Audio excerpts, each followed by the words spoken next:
Muli, wine-welcome po natin muli yung pamilya Pateño. Welcome po sa JFCM Antipolo. Magandang araw po sa inyong lahat. Purihin po ang Panginoon at tayo ay muling nagkasama-sama upang muling purihin, magpasalamat, sambahin ang ating Panginoon. At ganun din upang tayo ay mag-aral ng kanyang mga salita. At ang pag-aaralan po natin sa umagang ito ay tungkol po sa mga pananagutan. Ayan, mga pananagutan ng Kristiyano. At bilang mga responsableng miyembro ng lipunan, tayo ay mayroong mga pananagutan. Pero ano nga ba ang mga ito? Ang ating mga pananagutan ay hindi lamang po sa ating sarili, sa ating pamilya, kundi pati na rin sa ating komunidad. Maraming halimbawa ng pananagutan tayong makikita. Bata ka man o matanda, estudyante o mayroong pamilya, ang mga pananagutan natin ay dapat bigyan ng halaga. Ang ibig sabihin ng pananagutan ay ang responsibilidad ng isang tao na kailangang gampanan. Bukod dito, kapag pananagutan ang pinag-uusapan, ito'y nangangahulugan na kapag hindi ito nagawa, ay mayroong negatibong epekto ito sa iyo at sa mga taong kasama mo. Dahil dito ay masasabi natin na ang pananagutan ay halimbawa ng obligasyon o tungkulin. Halimbawa po ng pananagutan ay yung pananagutan ng mga magulang sa kanilang mga anak na palakihin ng tama ang kanilang mga anak at mabigyan ito ng sapat na oportunidad upang mag-aral at matuto. Ganun din, mga estudyante, mayroon silang mga pananagutan na mag-aral silang mabuti. Kung hindi, sila po ay babagsak. Hindi sila mag-aaral kung puro bulak-bulang kanilang aatupagin. Ito nga po ang sinasabing negatibong epekto ng pananagutan. Pananagutan ng mga magulang kung mapariwaraan ko nilang mga anak. Hindi nila alagaan ng gusto. At ganun din, pananagutan ng gobyerno na gumawa ng mga proyekto at aktibidad para mapabuti ang tas ng pamumuhay ng mga tao. Gaya po ngayon, di ba sabi, gagawin 20 pesos ang kilo ng bigas. Pero bakit naging triple ang halaga ng 1 kilo ngayon?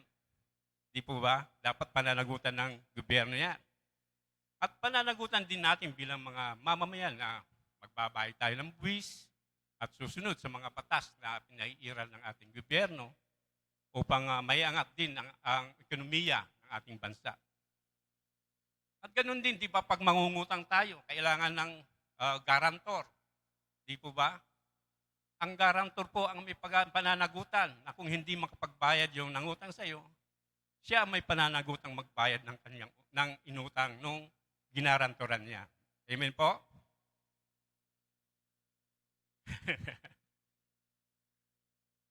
Ganun din po ang mga pastor, mga leaders ng iglesia. Doon po ang may malaking pananagutan. Kung mali ang doktrina ng pinapangaral nila. Gaya nga po ng, di ba, yung napapabalita ngayon sa Socorro, Surigao del Norte. Di po ba? Ano ba ang tawag doon? Socorro Bayanihan Services. Ito, pinangungunahan daw ni Senyor Aguila. Kung saan ang ginagawa nila, tinuturo ay taliwas sa sinasabi ng Panginoon. Sila po ay sangkot daw umano sa mga iba't ibang uri ng pang-aabuso sa kanilang mga miyembro. Kabilang dito ang gagahasa sa mga batang babae, kasapi dito. At sila ay nangongolekta ng 50%. 50% po, yung mga nakakatanggap ng 4Ps. Kinukuha nila yung 50%, maging yung mga pensyon ng mga senior citizen. Kinukuha nila yung 50%. Sinasabi na siya raw ang susunod na Mesiyas. Parang nasa Mindanao. Di po ba? Siya daw ang bagong Jesus at kanilang tagapagligtas. Ginagamit niya ang kapangyarihan para sa pansariling interes. Mas mabigat po ang pananagutan nila dahil sa Diyos sila mananagot. At tayo din po bilang mga Kristiyano ay mayroon din mga pananagutan. At ito nga po ang ating pag-aaralan sa araw na ito. Yan po ang pamagat ng pag-aaralan natin ay mga pananagutan ng Kristiyano.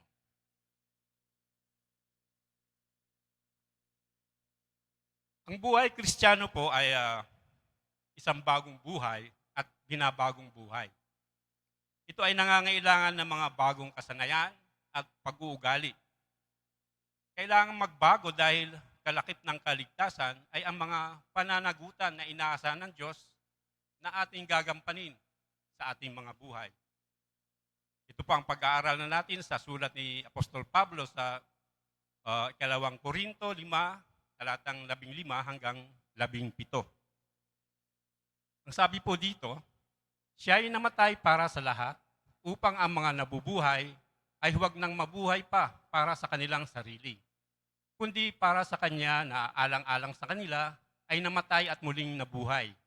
Kaya't mula ngayon ay hindi namin kinikilala ang sinuman ayon sa pananaw ng laman, bagaman kinikilala namin si Kristo ayon sa pananaw ng laman.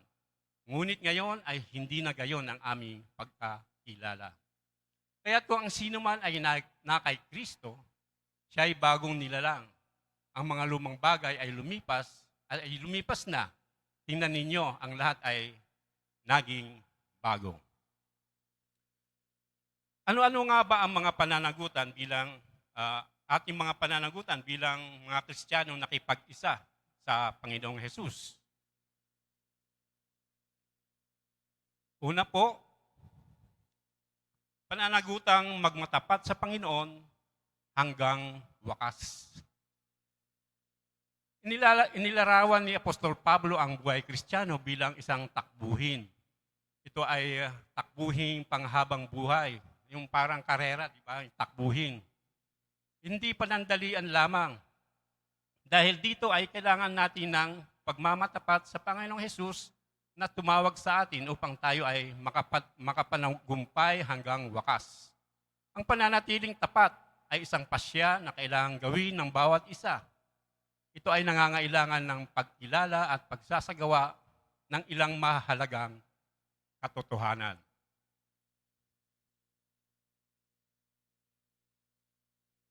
Paano ba makapanatiling tapat hanggang wakas? Ayan. Una po, mamuhay para sa Panginoong Hesus, hindi sa sarili. Doon nga po sa binasa natin, sa scripture text, siya ay namatay para kanino? Para sa lahat, upang ang mga nabubuhay ay huwag nang mabuhay para sa kanilang sarili, kundi para sa Kanya na. Alang-alang sa kanila ay namatay at muling nabuhay. Inilalarawan dito ni Apostol Pablo na kung nakipag-isa na kay Kristo ang isang tao ay isa na ngayon ay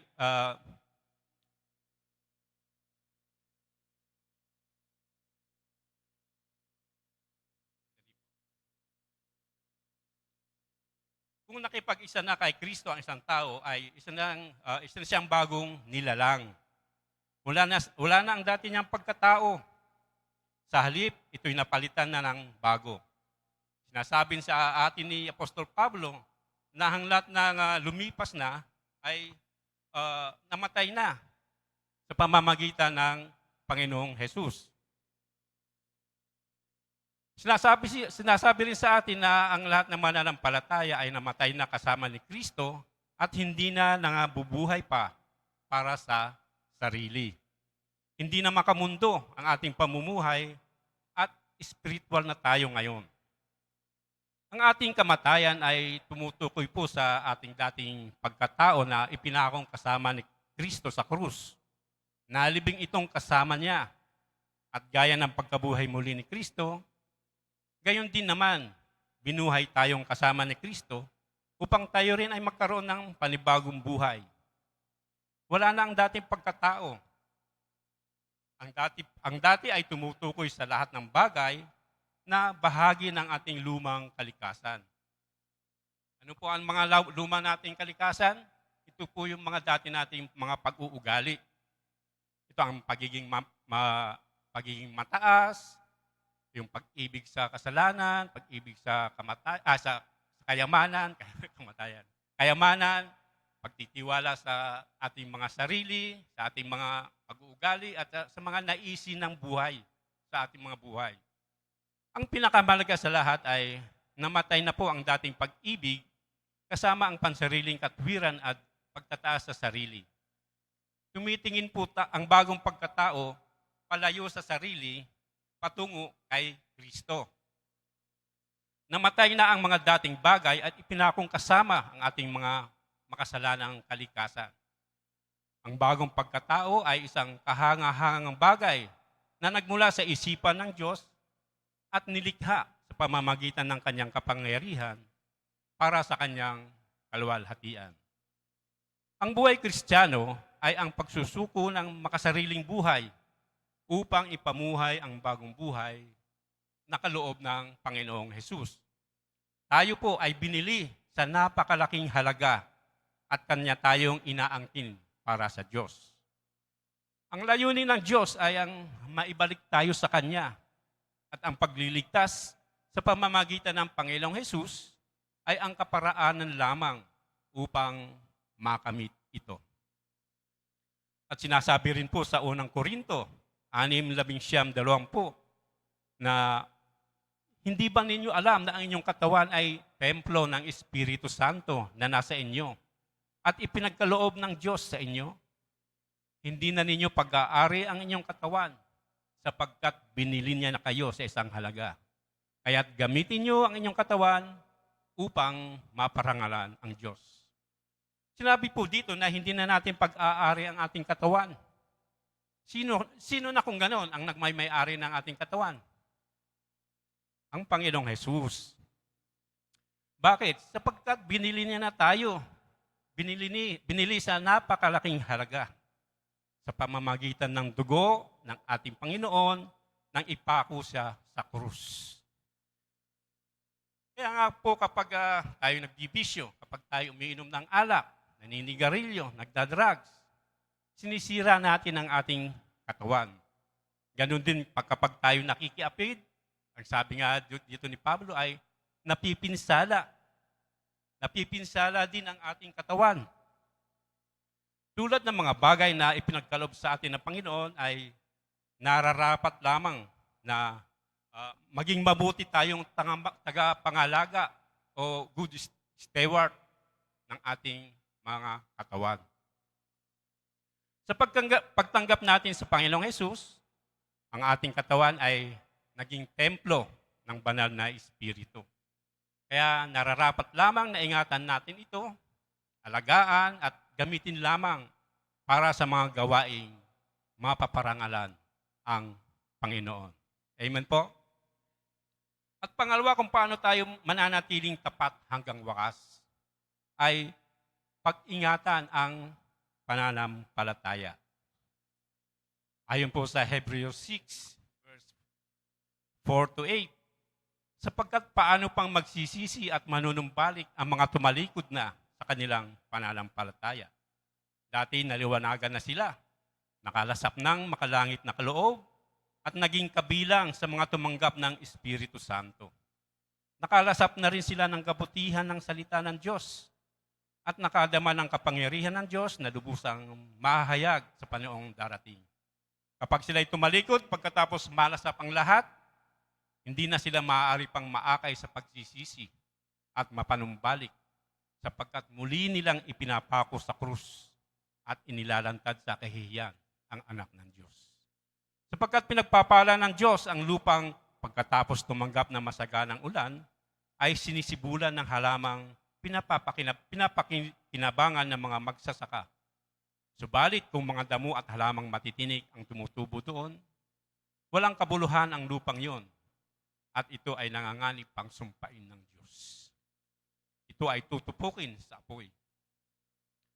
Ang kaligtasang tinanggap ng Kristiyano ay dapat na pag-ingatan at pangalagaan upang hindi mawala ng pananampalataya na nauuwi sa pagtalikod sa Diyos. Dahil sa kawalan ng pag-iingat, maaring muling mahulog at mabitag ang Kristiyano sa kasamaan at mapahamak. Ano ang nararapat natin gawin kung ganoon upang mapag-ingatan ang ating pananampalataya? Sa pamamagitan po ng pagbabago ng ating pag-iisip. Sabi nga po sa Romans 12, kaya nga mga kapatid, alang-alang sa masagalang habag ng Diyos sa atin, ako'y nakikiusap na iaala ninyo ang inyong sarili bilang isang handog na buhay, banal at kalugod-lugod sa Diyos. Ito ang karapat-dapat na pagsamba ninyo sa Diyos.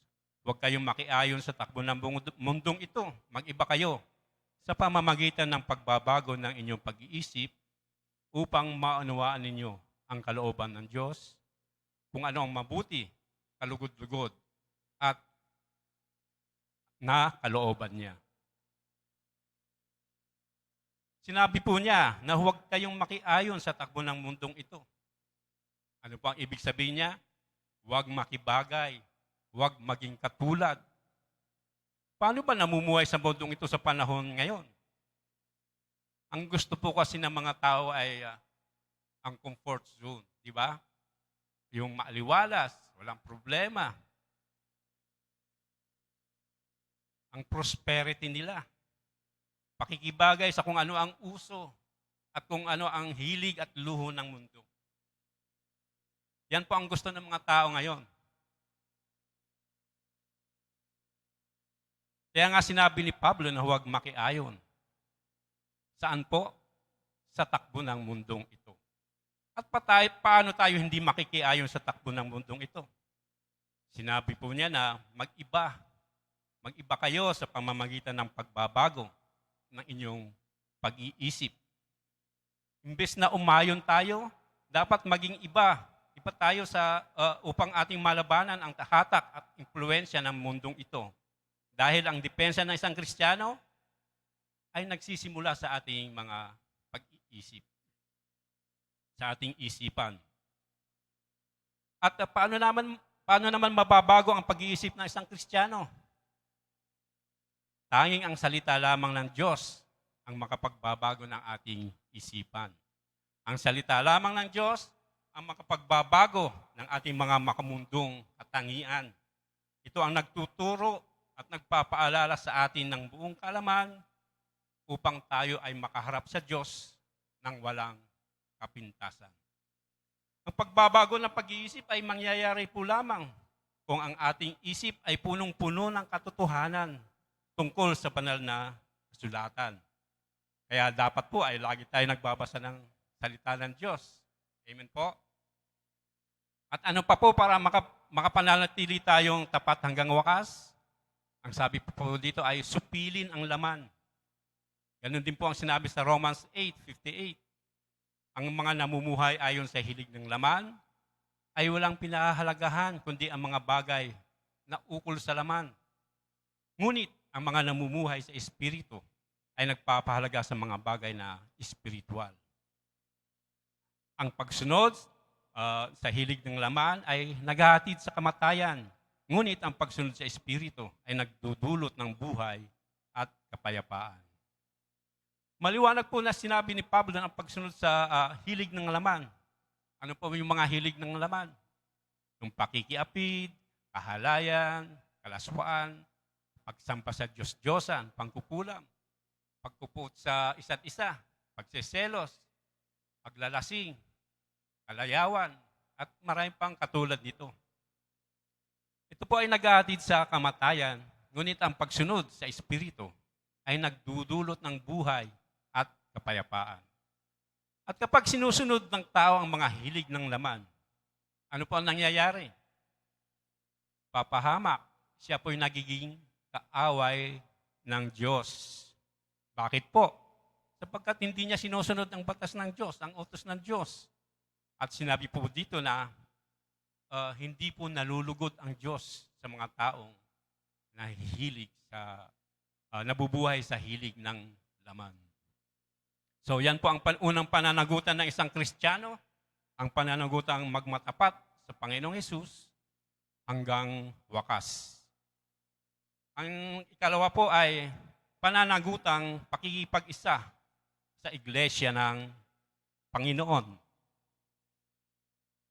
Bukod sa pagmamatapat sa Diyos, ay isang Kristiyano ay mayroon ding pananagutang makipag-isa sa iglesia. Dahil ang iglesia ay ang katawan ng Panginoong Hesus na kung saan ang bawat totoong naisilang sa Espiritu ay binibilang ng banal na Espiritu. Once po kasing tinanggap na natin ang Panginoong Hesus bilang Diyos at tagapagligtas, ay automatic pong sumasa atin na ang banal na Espiritu. Banyaga sa bagong tipan ang karaniwang isipin na marami na sila ay maaring maging Kristiyano nang hindi nakikibilang at nakikilahok sa iglesia ng Panginoon. Marami pong nag-iisip na ganyan, na Kristiyano na raw sila kahit wala silang kinakaaniban na iglesia. Kailangan nitong hanapin ang iglesyang sukat o naaangkop niyang aniban at makipag-isa siya rito.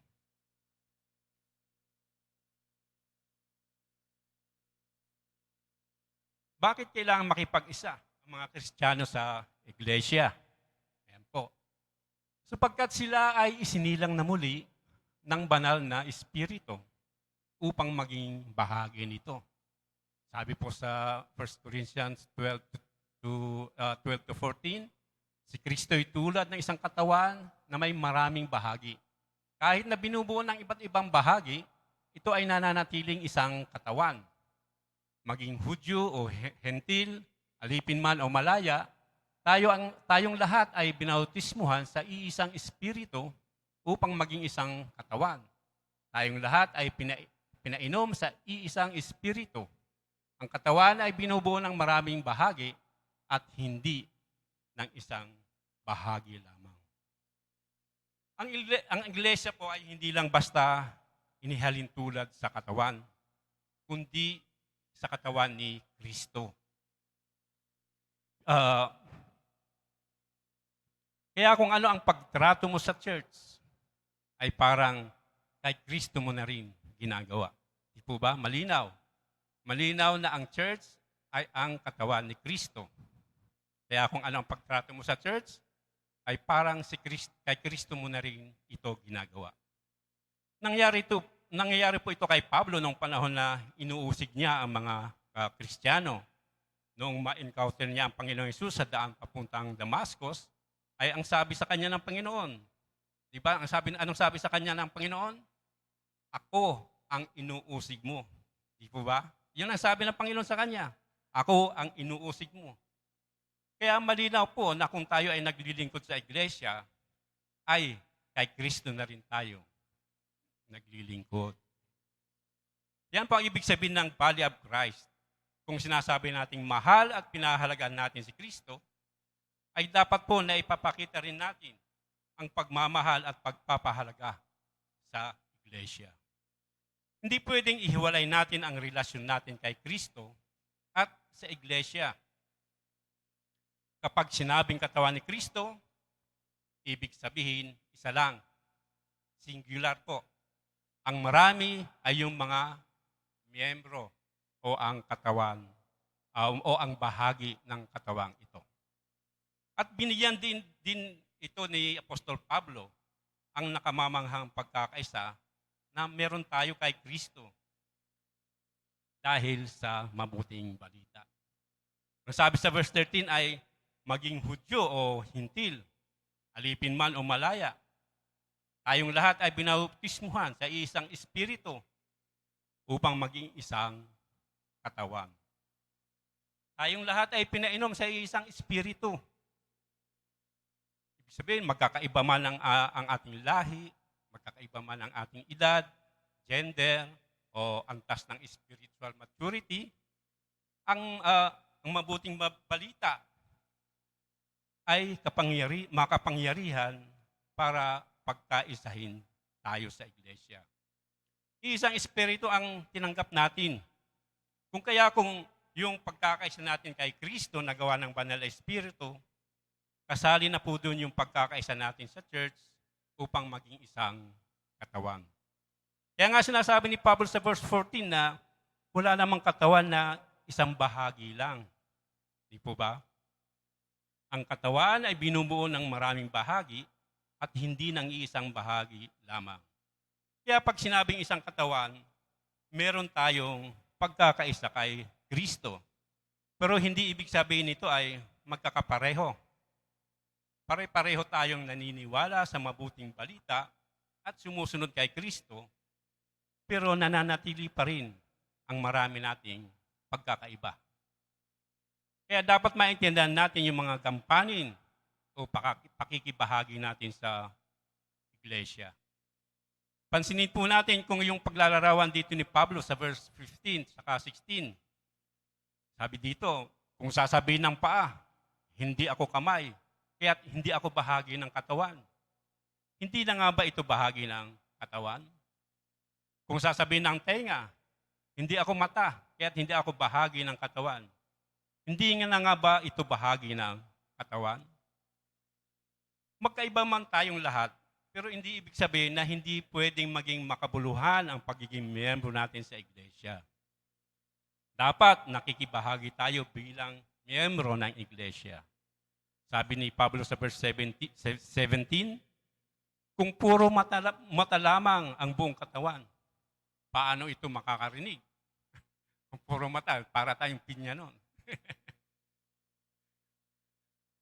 At sabi dito, kung puro tainga lamang ang buong katawan, paano tayo makakaamoy? Wala nga namang katawan na puro mata lang. Kailangan din ang tenga para makarinig. Hindi rin pwede na puro tainga ang katawan. Kailangan din ng ilong para makaamoy. Kailangan ng paa, kailangan ng kamay, kailangan po lahat. Ganon din po sa church. Hindi lang pastor o mga elders, mga church leaders o mga ministry workers ang gaganap ng pagiging miyembro. Kailangan ang bawat isang miyembro ng iglesia nasa plano po at kalooban ng Diyos. Kaya ganito ang ginawa sa iglesia. Dapat may kaayusan. Yan ang sinasabi sa verse 18. Subalit inilagay ng Diyos ang bawat bahagi ng katawan ayon sa kanyang kalooban. Ito ang nais ng Diyos para sa church at para sa mga miyembro ng church. Ang gusto niya, ang dapat masunod, hindi ang gusto natin. Kung tunay tayong Kristiyano, dapat kaanib tayo ng isang iglesia. Amen po? Sabi nga po sa ipunos ni Pastor kanina. Sino po nakabasa nun? Doon sa chat group. Ano sabi doon? Church? Ano sabi doon, Pastor? Dito yun. Teka, titingnan natin.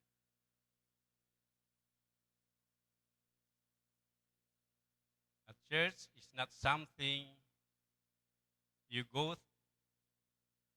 to. Yan. A church is not something you go to. It's a family you belong to. Di ba? Ang ganda eh. Tayo po ay isang, ang iglesia po ay isang pamilya. At tayo po ay isang pamilya. At pangalawa po kung bakit dapat makiisa tayo sa iglesia ay sapagkat sa iglesia na natututong ipamuhay ang buhay Kristiyano. Di po ba?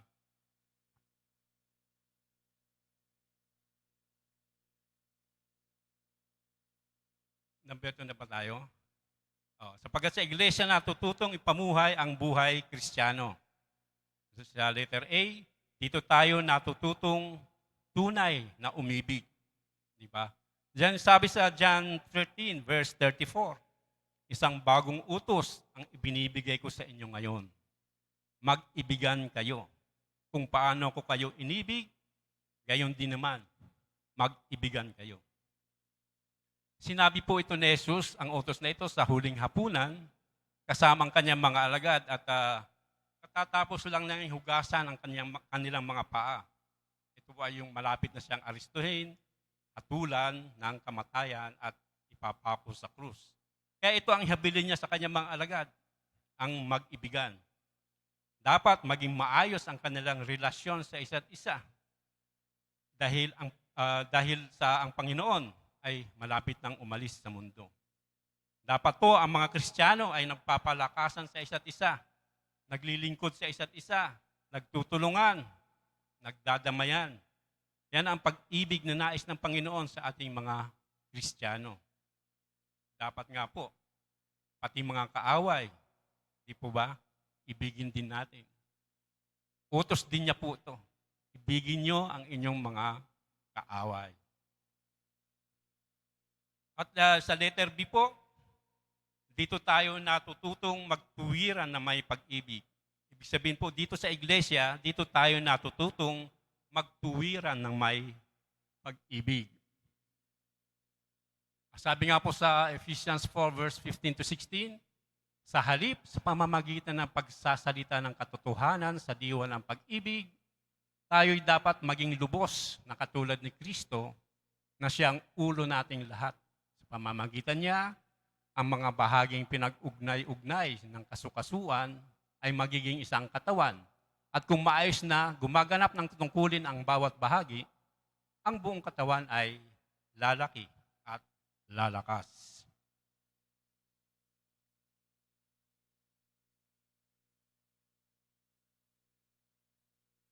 Paano magsabi ng katotohanan ng may pag-ibig? Dapat po nating malaman ang salita ng Diyos upang magabayan tayo ng karunungan ng Diyos sa ating mga buhay at sa ating mga pananalita. Dapat ay lagi natin itong sinasaliksik.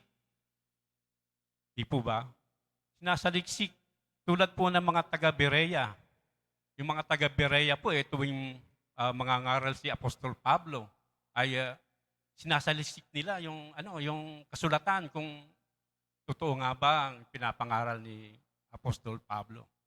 Kaya nung malaman nilang totoo ang pinapangaral ni Apostol Pablo ay marami ang sumampalataya at tumanggap sa ating Panginoong Jesus. Yun po yun sa Berea. At pangatlo po kung bakit tayo dapat makiisa sa iglesia ay sa iglesia po, dito tayo natututong sumunod sa mga utos ng Panginoon tungkol sa isa't isa. Ayan.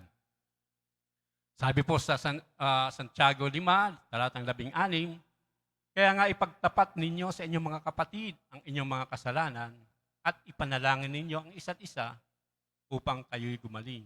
Malaki ang nagagawa ng panalangin ng taong matuwid.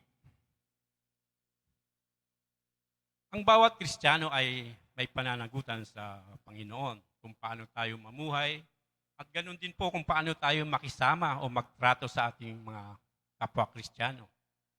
Dapat po ay may concern o malasakit tayo sa isa't isa, sa ating mga kapatid na nangangailangan. Hindi lang po panalangin para sila ay gumaling na tulad sa sinasabi sa verse na ito. Ito man ay emotional, physical, at maging pinansyal na aspeto. Kailangan natin ang pagtulong. Kailangan nakahanda tayong tumulong sa kanila sa abot na ating makakaya. At hindi lang tayo basta nagbibigay o tumutulong. Dapat ito ay ginagawa natin ng may pag-ibig. Sabihin, kusang loob na nanggagaling sa ating mga puso. Yung hindi napipilitan o obligasyon lang. Amen? At sinong napaparangalan sa ginagawa natin? Ang ating Panginoong Diyos. Nasusunod natin ang kanyang utos na ibigin natin ang ating kapwa. Kaya natin siya napaparangalan. At pangatlo, kung bakit kailangan natin ng iglesia, ay ito po yung tinuro ni Pastor noong isang linggo. Isinama ko na po ito dahil ito po ay mahalaga sa ating bilang mga Kristiyano at ito'y nakapaloob din sa aralin natin ngayon. Ito po ay kalooban ng Diyos na ating muling balikan. Ito po ay recap lang po. Ang sabi dito, ang sabi po sapagkat sa iglesia at sa pamamagitan ng iglesia, pinalalago ng Diyos ang Kristiyano.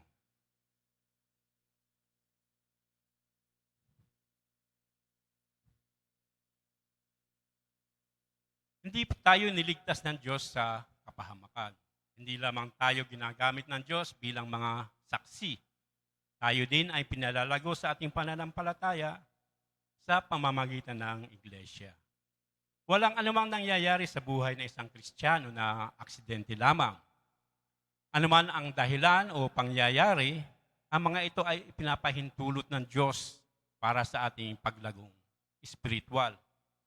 Ito ay upang tumaas ang antas ng ating pananampalataya upang hindi tayo talunan sa bawat pagsubok na dumarating. At ang pinakapangunahing instrumento ng Diyos para sa atin ay alin po? Alin po ang instrumento ng Diyos? Ang iglesia po. Kaya nga dapat walang mananampalataya na walay sa isang iglesyang lokal. Sabi nga po sa Ephesians 4 verse 11 to 14, at binigyan niya ang ilan ng kaloob upang maging mga apostol. Ang iba naman ay mga propeta, ang iba ay mga ibanghilista, at ang iba ay mga pastor at guro. Ginawa niya ito upang ihanda sa paglilingkod ang lahat ng mga hinirang upang maging matatag ang katawan ni Kristo. Hanggang makarating tayo sa pagkakaisa ng pananampalataya at pagkakakilala sa anak ng Diyos at maging ganap ang ating pagkatao ayon sa pagiging ganap ni Kristo. Nang sa gayon, hindi na tayo magiging tulad sa mga batang madaling matangay ng sari-saring aral. Hindi na tayo mailigaw ng mga taong ang hangad ay dalhin tayo sa kamalian sa pamamagitan ng kanilang katusuhan at panlilinlang. Bakit nga ba kailangan ng iglesia? Ang iglesia ang kapaligirang itinakda ng Diyos upang tayo ay turuang sumunod sa mga turo niya. Sa pamamagitan ng mga apostol, propeta, ebangelista, pastor at guro. Ito ay hanggang sumakamtan natin ng kalubusan ng pagkakaisa at kaganapan sa Panginoong Hesus. Ito po ang plano ng Diyos sa ating mga Kristiyano upang lumago sa ating pananampalataya sa pamamagitan ng iglesia, kaya pinagkalooban niya tayo ng mga magtuturo sa atin.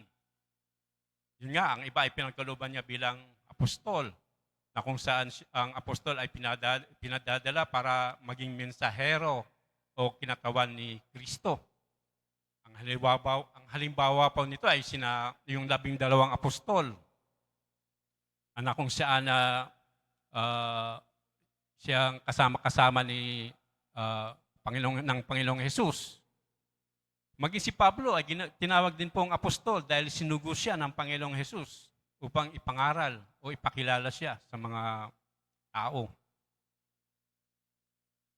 Sila yung ganon din yung propeta. Pinagkalooban din po tayo ng mga propeta. Sila yung nagpapahayag ng mensahe galing sa Diyos tungkol sa hinaharap. Ang tunay na propeta ng Diyos ay nakatalaga sa pangangaral ng salita ng Diyos nang walang labis at walang kulang. Marami pong propeta doon sa lumang tipan. Ganon din po, mga ibanghilista.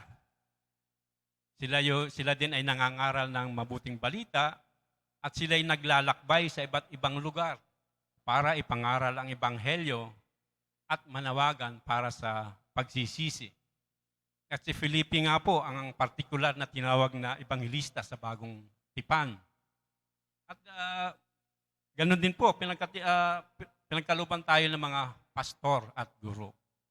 Ang pastor ang siyang namamahala, nangunguna at nagtuturo rin sa iglesia. At dapat pinagtutuunan ng pansin ay ang spiritual na aspeto ng iglesia. Siya ang nagsasanay ng mga miyembro para sa ministeryo, papalakas loob sa mga mananampalataya, Ganon din siya, nagtutuwid din siya sa mga mga pasaway. Hindi po nawawala sa church yan. Pinapalakas niya ang loob ng mga mananampalataya. Ang pastor po ay katiwala ng Diyos at mananagot siya sa Diyos sa kanyang pangunguna sa iglesia. Malaki po ang pananagutan ng mga pastor dahil sa inatang nilang responsibilidad. Kaya kung nagtuturo sila ng mali, malaki po ang pananagutan nila sa Diyos. At bakit po kailangan ng iglesia? Ang iglesia rin po ang kapaligirang nagbibigay ng tensyon at pagkakataon na limiin at baguhin ang ating pag-iisip at pag-uugali sa buhay. Ito ay nagaganap kapag nararanasan natin sa mga mapanlinlang na guro at turo na nagpapahamak sa kaluluwa. Hindi na po tayo dapat matulad sa mga bata na madaling mapaniwala. Kailangan magbago na tayo ng isip. Dapat alam na natin kung ano ang tama at kung ano ang mali. Sundin ang tama at iwaksi ang mali. Para makaiwas tayo sa mapanlinlang na guro at turo, ay ano ang dapat nating gawin?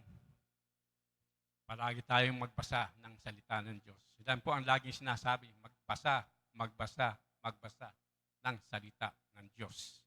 Dahil ang salita ng Diyos, ang katotohanan. Magagawa lamang natin ito sa pamamagitan ng tulong ng ating banal na Espiritu. Amen. Ang example nga ni Pastor, ano ang mangyayari sa isda pag wala sa tubig? Mamamatay. Yan po, automatic po yan, mamamatay. At kaya nga po, kung walang iglesia ang kinaaniban ng isang Kristiyano, ay tsak na mamamatay din. Hindi siya, mamamatay ang kanyang pananampalataya. At hindi lalago ang kanyang pananampalataya.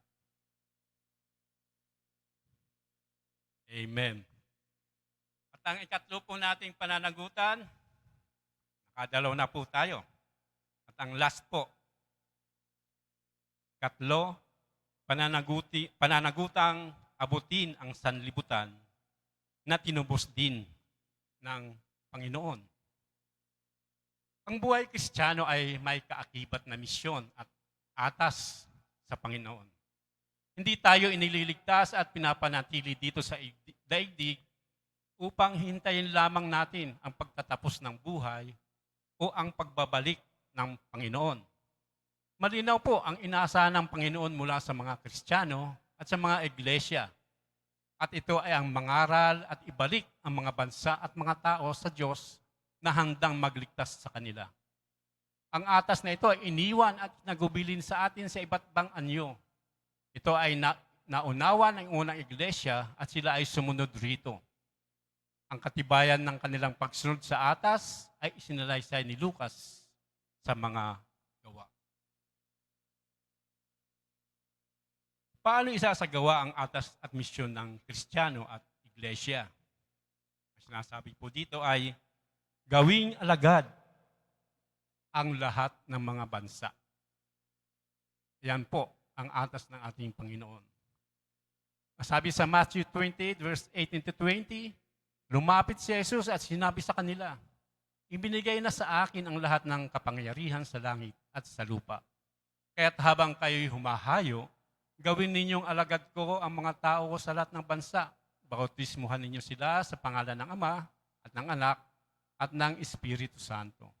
Turuan ninyo silang sumunod sa lahat ng inuutos ko sa inyo. Tandaan ninyo, ako'y laging kasama nyo hanggang sa katapusan ng panahon. Ito po yung tinatawag na Great Commission. Ang dakilang tagubilin ng Panginoong Jesus bago siya bumalik sa langit. Ang Great Commission ay hindi po hiwalay na utos ng Diyos para sa iglesia at sa mga Kristiyano. Sa halip, ito ay pagpapatuloy lamang ng mithiin ng Diyos para sa tao ayon sa panimulang layunin niya. Yung layunin niya sa paglikha. Ano ang layunin ng Diyos para sa tao? Ito ay ang makasama niya ang mga tao sa walang hanggan. Ito ang panawagan upang bumalik ang mga tao sa Diyos at sa kanyang mga layunin na isakatuparan sa pamamagitan ng ating Panginoong Hesus. Sabi niya, ibinigay na sa Kanya ang lahat ng kapangyarihan sa langit at sa lupa. Nasa Kanya na ang lahat ng authority. Ibig sabihin po niyan, may karapatan ang ating Panginoong Hesus na mag-utos at magpatupad sa langit at sa lupa. Ano-anong kapangyarihan na mayroon ang Panginoong Hesus? Marami po. Kapangyarihan magpatawad sa ating mga kasalanan. Kapangyarihan para mamagitan sa Diyos at sa tao. Siya ang may kapangyarihan para ipagkaloob sa atin ang banal na Espiritu. Siya ang may kapangyarihan para magkaloob ng buhay na walang hanggan. Siya ang may kapangyarihan upang tayo ay buhayin muli sa mga patay pagdating ng paghuhukom. Lahat po ay kayang gawin ng ating Panginoong Hesus dahil binigay na sa Kanya ang lahat ng kapangyarihan sa langit at sa lupa. Maging ang winalang kapangyarihan ni Adan na pamahalaan ng daigdig ay ibinigay na po sa Kanya. At anong nakapaloob sa atas na ito ng Panginoong Hesus? Ano po ang nakapaloob dito? Ito po, ang mga nakapaloob po dito ay ang paghahayo at pangangaral sa mga bansa. Ang pagpapabautismo sa mga magbabalik sa Panginoon. At ang pagtuturong sumunod sa mga inuutos ng Panginoong Hesus. Ang Great Commission po ay naibigay ni Jesus sa mga alagad, ngunit hindi lang po ito para sa mga alagad, kundi para sa atin din po. Ay pasalin-salin na ito mula kay Jesus, papunta sa mga alagad, at ang mga alagad ay humayo, nagturo sila sa mga tao, at naging mga disciples din ang kanilang mga tinuruan. Hanggang sa nag-multiply, dumami ng dumami, hanggang kumalat ang mabuting balita sa buong mundo. At patuloy na lumaganap ang mabuting balita hanggang po sa panahon natin ngayon. Share the gospel, sabi po doon. At hindi lang natin sinishare ang word of God, kundi gawin natin silang mga alagad. Ang discipleship po kasi, o ang pag-aalagad, ay may kasamang pagtuturo. May equipping po, may pag-aalaga upang maipagpatuloy ang dakilang atas na ito ng Panginoon. At pagkatapos nilang maging alagad, anong gagawin? Babautismuhan sila sa pangalan ng Ama at ng Anak at ng Espiritu Santo. Tandaan po natin na ang pagbabautismo ay hindi po ito nakakapagligtas. Ito po ay katibayan na tinanggap na natin ang ating Panginoong Hesus bilang ating Diyos at tagapagligtas. Yun po ang ibig sabihin ng bautismo. Hindi po ito nakakapagligtas.